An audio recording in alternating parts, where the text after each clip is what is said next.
to nunchakutricks.com. It's Ken. It's good to be back. I've been having a lot of technical difficulties today. Let me say well, last week, we didn't have a video.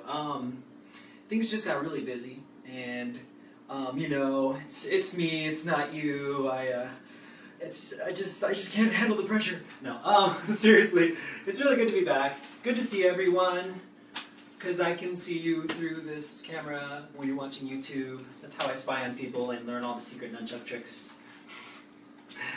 I'm just playing. It's good to be back, slowly but surely. In case you're wondering, my arm is getting a little bit better. I can lift it in small ways. It's probably going to be a couple months, and I'll be back in full form. I was hoping we could get some guest instructors last week, but things just got really busy, so I apologize. We've got some good material to cover, and I also think that all the material that we've covered in the past, you can refine. When you're freestyling, try not to think of technique to technique to technique. What I'd like you to think of is just blending it all together, making it this really solid blur. And one of the ways you can do that, obviously, is to start bending your planes, start exploring it. So that way you can put yourself in very off-balance situations. You can be low, your hands can be down, you can be standing up, you can be spinning, and you can be, doing some sort of nunchuck trick on top of that. A lot of times what I see often is that the technique comes first, and it's like leading the spinner. And it's really hard when you're not used to it, but it's almost like the only time that I see them spinning or turning is when the nunchuck tells them and gives them permission to turn. And what I would challenge you to do is to take your moves and make your body command the chucks instead of the other way around. And the way that you do that is to figure out how you can take all the moves you know and already add a spin to it. Figure out how you can reverse it behind you and in front of you. I just got done recording this video, and I went to watch it, and my iPhone clipped off 3/4 of everything I did because it ran out of space. So I have a new iPhone, and it's an iPhone 5, and it's awesome, but it has less space, and it just pulling my hair out now. No. So with the quadrants, first off, don't get caught up on a name. Quadrants are 4 points around your body. So uno, upper left shoulder. Dos, upper right shoulder.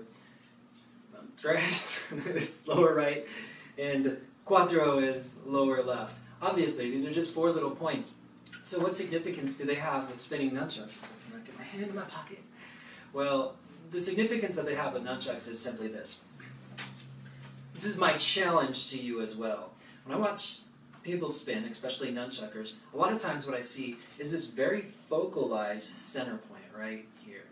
So I'll see all these crazy, fancy, technical, amazing, stupendous, fascinating moves, but they don't move around. It stays very still in this spot, except for 1 or 2 moves, which is usually the wrist roll that sweeps out, and then we're back to this again. And then we don't really use this space. We don't use the space behind our backs. We don't use the space around our legs unless it's a pass or a throw. And then we're back to the center space again, where we may have a dino hand or we may give it a few switches or whatever.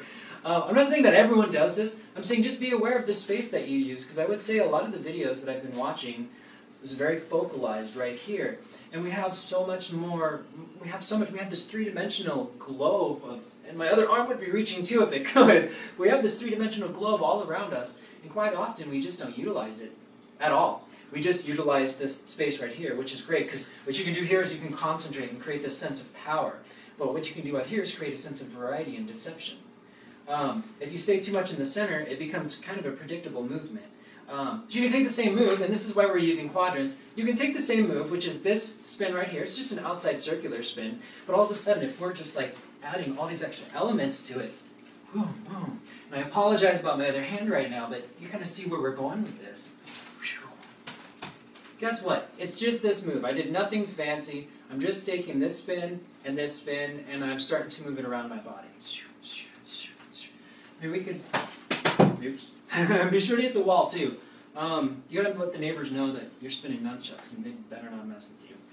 So, we're going to start working the quadrants so we can give you more variety with your techniques. So, basically, just think right now, the chuck is spinning downward and outward when it's reaching the center of our body, okay? Because if I'm doing it with my right hand, obviously it's going to go the opposite direction. So it's going down and out. Once it reaches to the outside, again, this is the outside of the body, is right here. Once it goes to the outside, Here's what I mean by outside. See? If we were to spin the chuck and we were to stop it, and I was to pull it backwards through my body, this side wouldn't touch me because it's outside of my body. Now, if I'm spinning it and we stop it and it's at the inside, it would impale me through the stomach, cut me in half, and there would be 2 cans laying on the floor. So, the outside, right here, once we get to the outside, what we're going to do is we're going to do just like a figure 8. We're going to pull it over and behind us. So, sorry, we're going in the opposite direction. So once it comes to the outside, it's going to go behind us. And we're going to have a spin right there. Okay, so again, it's going down and out. Once it reaches about here, which is 9 o'clock on the left side, we're going to just kind of figure eight it backwards. And what my hand is doing is it's carrying itself over and kind of pointing downwards to the ground. Again, watch my hand, right there. Once it goes to the outside from there again, and that means once the chuck is outside here, right there, once it goes to the outside, we're going to pull it back. So outside, every time it goes to the outside, or every time it hits that 9 o'clock mark, right there, we're going to just pull it back, pull it forward. Pull it back, pull it front. Pull it back, hit the wall, say hello to your neighbors, pull it front. Sorry, I'm just having one of those days. Back and front. Okay. The next thing we're going to do, you do not want to use heavy chucks when you first start learning this. But what we're going to do is we're going to put this kind of by our shoulder right now. We're going to hold it kind of far away to start with. And once it goes to the, oh man, this is crazy for me to do with my left hand right now. I just practiced this today. I know, you can laugh at me all you want. But the quadrants are so important and I usually use my right hand. Okay, I'm done with my excuses. Essentially, it's the same thing. We're going to try to, once it comes to the outside, we're going to spin it behind our back and back to the front. So, outside, spin it behind, and back to the front. This is not an easy move. This may take you quite some time to be able to spin this behind your head without whacking yourself. But I will tell you the secret. When you're spinning it to the back of your head, there's an up and down motion that you do with your hand that keeps it moving very steadily behind you.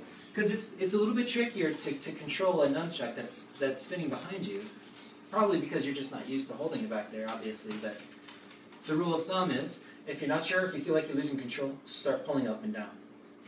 So that's the harder version, and you may not use that so much, but what you want to basically do is take all these 4 corners and be able to spin both clockwise and counterclockwise, both hands, both directions, all points. That gives you, I believe, 16 different moves to work with, and that's just if you're circular spinning. I mean, we could take quite a few other techniques and do the same thing with these quadrants. So, spinning down into the left. As soon as it goes to the outside, we're going to pull it back. As soon as this goes to the outside, we're going to pull it up behind our head. And as soon as it goes back to the outside, we're going to pull it out. So, outside, oops, going to the outside. Now watch what my hand does. Remember, my wrist swirls down, so it's almost, the back of my fist is actually kind of pointing down to the ground. Here, pull it up, and pull it out. In one fluid motion, it'll look like this. Boom, boom, boom. Boom, boom, boom. Boom, boom, boom. And be sure to say boom, boom, boom. It's very important. You gotta get into it. Play some good music, and see if you can do this to the beat of a song. Now, we just basically covered a very simple combo with the quadrants, which is basically lower left, upper left, out. Obviously, you can start incorporating these other 2 quadrants as well. We're not going to get into that portion as much, but you can most definitely spin it behind here as well. And let's not forget also, there's so many different varieties because we can spin it from behind our backs, through our necks, over out here, but essentially we're just creating transition points and we're weaving through them. But I want to go to the opposite direction now, which is up and out. So it's going up and to the left, instead of the way that we were working, which is down and to the outside. So we're going here, we're doing, if we're doing our left hand, of course, it's going to be counterclockwise, right hands would be clockwise. We're going to do the exact same thing. Once it hits to the outside, we're going to pull it back behind our head, and we're going to pull it back behind our waist, and then once it hits the outside again, we're going to pull it out, back to the front. So again, And you're probably saying, Ken, do it slowly. It's really hard to do it slowly. So I'm just going to extend my hand so I can kind of show you in an over-exaggerated way. It's coming to the outside. There. It's going to the outside. There. It's going to the outside. There. And what I mean by the outside is every time that chuck is out there. So I'm spinning it. It's going over. There. That's where it switches. Switch. So we're going to the outside. Switch. Switch. Switch. Except for this time we're just going to do one revolution. Over, down, and out. Again, in slow motion, it's going to the outside.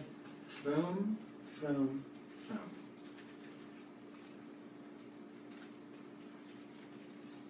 Of course, we have all these really crazy like little add-ons and variations that we can eventually use with this. I mean, we even add wrist rolls and do it with the back grip. I mean, there's so many different ways that you can do this. And again, you can go counterclockwise or clockwise. Any of the points, you can start it from behind or in front, and it's going to change the effect of the quadrant. And you also have your other hand, and that has to work all of the above as well. Once you do that, you're going to realize, man, why am I just like spending so much space here when I have these quadrants, which is still tight in the body, so it's going to look really sharp and solid. Why aren't I using those too? You know, it's going to create more of this phantom effect, and people aren't going to understand like how it's weaving through. So I'm going to give you a combo that combines them both now. We're going up and out. Up and out. That's where the chuck's going. My hand, dino hand. It's going 1, 2, 3, like we've been doing. Once we hit the third, remember hyperstyle, we have that table bounce right here. Boom, the elbow comes out and bounces. This will reverse directions, and then we can go the opposite way. Table bounce it again. 1, 2, 3, bounce. 1, 2, 3, bounce. 1, 2. And of course, we can add on to it. We can add extra spins if we want, or we can make it rotate more in the front. That's essentially what I want to see you do. Is 1, 2, 3, bounce. 1, 2, 3, bounce.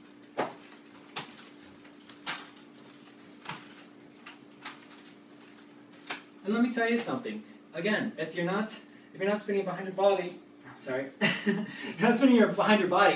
And if we're just keeping it absolutely still, this is essentially what we're doing if we're not like moving it in this space. We're going. But is this nearly as impressive? Will people watch and say, "Wow," you know? Will you feel that? Well, I mean, there's such a feeling of freedom when you're able to actually like feel like the chuck as it's spinning through the space, especially when it goes through your body or through your neck or through the spaces in your back or through your arms. That's where you're going to start like really feeling a lot more freedom in your flow. Again, your power is going to be right here, but your deception and what's going to keep people guessing is going to be here, out here, and beyond. Again, what I usually see is a lot of space here, and then this sweeping wrist roll, and then a lot of space here, and then a little variety under the leg, and a lot of space. You know, it's like, this isn't used that much. This is not used practically at all, like these things. So start working on that, and use both hands, and practice it, and think of how many other techniques that you can use for that. The last technique I want to show you for this session, you know the moon wave, right? You're going to have to excuse my right arm. This is going to be a tricky one. I'm like really excited that I can do this at all, to be honest, though. I haven't been able to spin nunchucks in a while. Even getting the simple moves just feels really good. If you forget what the moon wave is, I told you to think of your fingers like the legs of the table, and the thumbs are the bottom parts. See, there's our thumbs. The chucks basically spin across those two legs of the table, and that causes them to cross, which creates something called a symmetrical crossing. You want to capitalize on symmetrical crossings with nunchucks because nunchucks are one of the few props that are actually completely symmetrical in design with a foldable center. Now, you could do that with a Meteor or with Poi if you tie them together, of course. And what this will do is this will create like very effective illusions that are kind of exclusive to the chucks, at least in their style. For instance, and I may not be able to do this very well, but you can create symmetrical crossings like in the air. This is kind of just a unique signature of the nunchucks. You can do that without throwing it, obviously, too, but I just kind of wanted to show you that the way it crosses into itself is pretty amazing. So we want to work more chain manipulations because this is just a way to capitalize on the chucks. One of them, of course, is the moon wave, which causes a symmex. Now, we're not going to create a symmetrical crossing here, but we're going to do a slight variant, and it's going to be called the S catch. Now you know that we're talking about the thumbs are like the legs of a table. So are your pointer fingers. And what we're going to do is we're going to say, well, what if we took the legs of the table, and we have 4 points here, these 2 up here, these 2 down here, and the chain is in between. What if we use the thumb and the pointer finger? So instead of using the 2 thumbs, which creates a moon wave, see if we put them on 2 thumbs, we can create this moon wave. Well, what if I did a pointer finger here on the left and a thumb on the right? Watch what happens. Boom. You create something that we call an S catch, because it kind of looks like the letter S. Of course, it's reversed right now, but I can see it just perfect. It looks like the letter S. Here's how it works. You know how to do a moon wave already, so you already know half of it. Because the right hand over the thumb is just going to moon wave this direction. So we're not even going to practice that. What we're going to practice is the other part. And what's going to happen is, you're going to practice this motion right here. And watch how it works.